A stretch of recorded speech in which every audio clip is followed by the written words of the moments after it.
पहले भी आप चुनाव लड़ चुके हैं वार्ड प्रत्याशी के रूप में और एक कम मार्जिन के तौर पर जो है आपकी हार हुई थी। लेकिन इस बार फिर से आप चुनावी मैदान में। तो इस बार जो है कौन से ऐसे प्रमुख मुद्दे हैं जो इस बार जनता के बीच में लेकर जा रहे हैं और क्या प्राथमिकता है?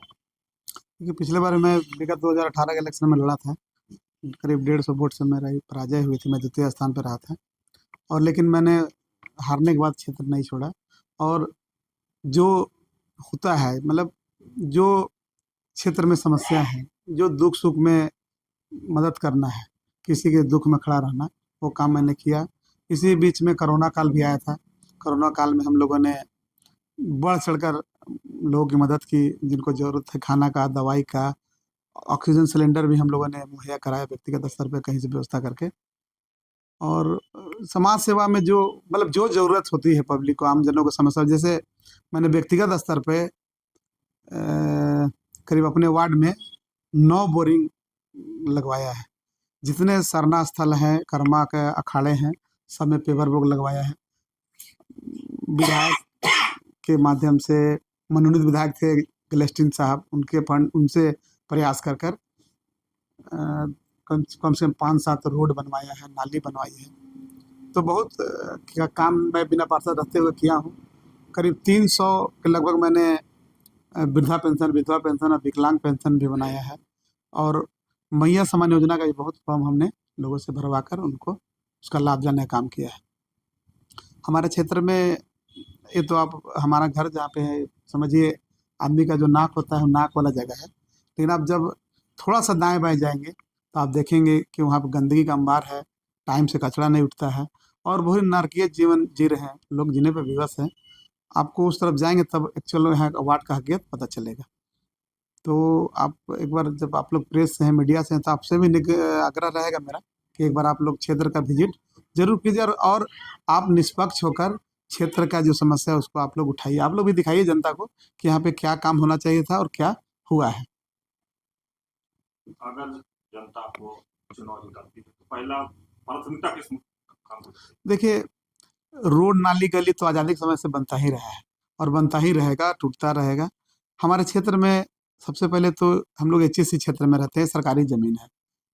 तो हम लोग का पहला मांग है होगा इसमें नगर निगम के माध्यम से कि और राज्य सरकार से कि आप HSC ज़मीन को बेच ही रहा है।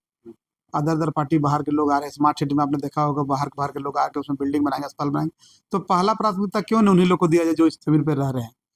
दिल्ली में भी मालिकाना हक मिला है और बिहार, जब एकीकृत बिहार था उसमें भी जमशेदपुर में करीब 86 बस्ती को नियमितीकरण किया गया था। तो यहाँ भी हम कोशिश करेंगे, प्रयास करेंगे कि हम लोग इस क्षेत्र में जैसे रहते हैं वैसे ही आप उसको रहने दिया जाए। और आप 2-3 कैटेगरी में बांट सकते हैं। जैसे एक जो सक्षम लोग हैं उनसे आप जो मार्केट रेट है वो ले लीजिए। दूसरा, गरीब लोग के लिए बीपीएल के लिए अम्बेडकर आवास, इंदिरा गांधी आवास, इंदिरा आवास टाइप का, राजीव गांधी शहरी योजना, बहुत योजना है, उस तरह की योजना के अनुसार उन लोग को आवास मुहैया कराइए। और यहाँ पे चुनाव में उतरे हैं तो कौन मुद्दे लेकर के उतरे हैं? देखिए, हमारे क्षेत्र में पानी की बहुत समस्या है। बरसात के दिनों में घरों में पानी चला जाता है, ड्रेनेज का बहुत अभाव है। और यहाँ पे पहले हम लोग जब शादी ब्याह के लिए यहाँ पे कुछ आयोजन होता था तो यहाँ चौक में राजकीय मध्य विद्यालय है जो शादी ब्याह के लिए बाराती ठहराने के लिए मिल जाता था। लेकिन विगत 10 वर्षों से बंद हो गया। यहाँ पे सभी लोग सक्षम नहीं कि मैरिज हॉल में जाके शादी कर सके, बाराती ठहरा सके। एक कम्युनिटी हॉल की ज़रूरत है यहाँ पे। एक बच्चों के पढ़ाई में, घर में चूँकि स्लम क्षेत्र है, छोटा-छोटा रूम है, एक ही उसमें बहुत लोग रहते हैं, तो पढ़ाई लिखाई में बहुत दिक्कत होता है। एक लाइब्रेरी होनी चाहिए जिसमें लड़का लड़की, उसमें बुक की व्यवस्था हो, जो उसमें बैठ के पढ़ाई कर सके, एग्ज़ाम की तैयारी कर सके। और एक भी खेल का मैदान हमारे वार्ड में विगत, आज लगातार तीसरा ये चौथा इलेक्शन होने जा रहा है, 17 साल हो गया है, ये 18वां साल है। एक भी खेल का मैदान नहीं बना हमारे क्षेत्र में। एक पार्क नहीं है जहाँ पे बच्चे खेल सके, बुजुर्ग जाके बैठ सके। तो मेन मेरा प्राथमिकता ये है कि रोड नाली सड़क तो बनता रहेगा, लेकिन एक मूलभूत ज़रूरत है। और पार्षद के पास जो कोई भी जाए अपने कामों को लेके, उसका काम का निष्पादन तुरंत होना चाहिए। ये नहीं होना चाहिए कि कल आइए परसों आइए। हमारे क्षेत्र में मूसीबाड़ी बहुत घना आबादी है।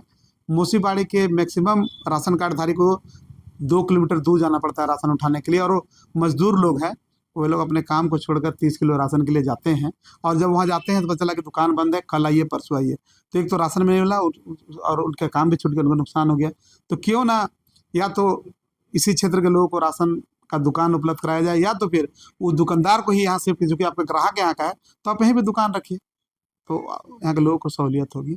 इन्हीं प्रमुख मुद्दों के साथ में, और जो सरकार की योजना है महिलाओं के लिए, जैसे ग्रामीण क्षेत्र में JSLPS के माध्यम से स्वरोजगार की योजना है, उसी शहरी क्षेत्र में भी नगर निगम से महिलाओं के लिए बहुत रोजगार योजना है।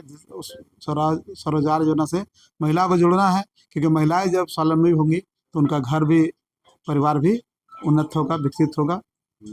और मैंने अपने, और एक चीज़ मैं बताना चाहूँगा, मैंने BPL बच्चों का भी करीब अपने स्तर से प्रयास करके करीब 40-50 बच्चों का नाम बहुत भिन्न भिन्न स्कूलों में कराया है, तो वो लोग भी पढ़ रहे हैं। वृद्धा पेंशन तो बनता ही, बनवाए ही हम लोग, तो बना ही है, बहुत लोग का हमने बनवाया है व्यक्तिगत, चूँकि विधायक राजेश कच्छप से अनुशंसा, इधर 2 साल से पार्षद का तो खत्म था, लेकिन विधायक राजेश कच्छप जी से अनुशंसा करा के तो उनके, आप पार्षद नहीं भी रहते हुए इतने काम आपके किए। हाँ हम बिल्कुल किए हैं, और उसका प्रूफ है, जब जाएंगे आप क्षेत्र में तो लोग बताएंगे कि क्या किए हैं, क्या नहीं किए हैं। पूरा परिचय बता दीजिए क्या। मेरा नाम परमेश्वर सिंह है, वार्ड नंबर 37 का प्रत्याशी हूँ।